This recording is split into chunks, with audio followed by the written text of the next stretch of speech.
Hey guys, here's another step for the movie poster series. So now that we are done with masking and isolating our cityscape, we are going to move it into our poster and we're going to take the steps needed to integrate it. Our goal will be to put this city into this poster and put it behind the mountains and change the colors to better fit the poster. So let's get started. Here's how we're going to do that. We're going to select the selection tool. Make sure that it is the path selection tool, because we're going to be combining all these, and the direct selection tool does not have the combine option. So, path selection tool, from the lower left hand corner to the upper right hand corner, click and drag so every little square is selected, then go up to combine and press combine. Give it a moment, and now we have a perfectly combined mask. Pretty awesome. So, we're going to press the V button so we can click and drag this layer into our poster. As you can see, it's huge and it's not in the right place. So we're going to move it down here for reference, or we'll just keep it right there because it looks great right there. Poster's done.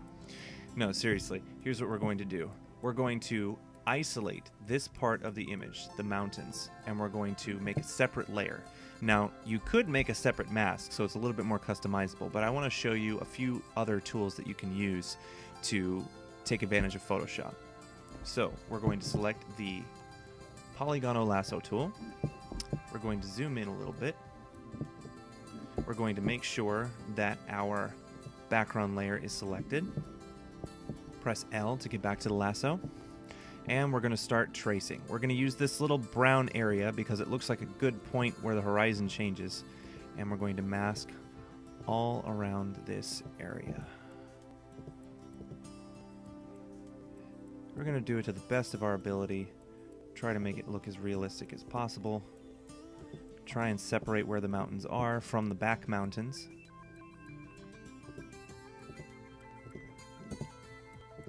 And just bear with me while I go through this.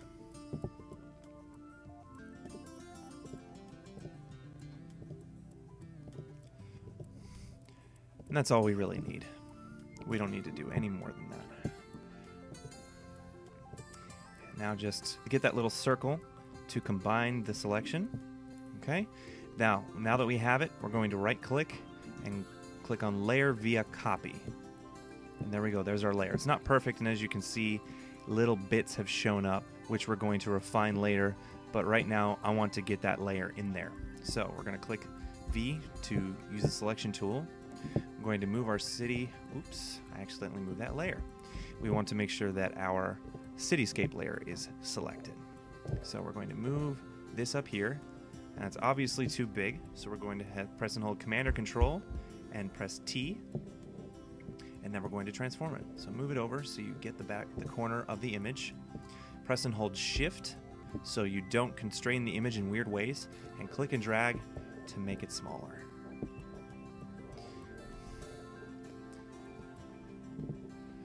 Click and drag again because we want it even smaller. Small, small, small.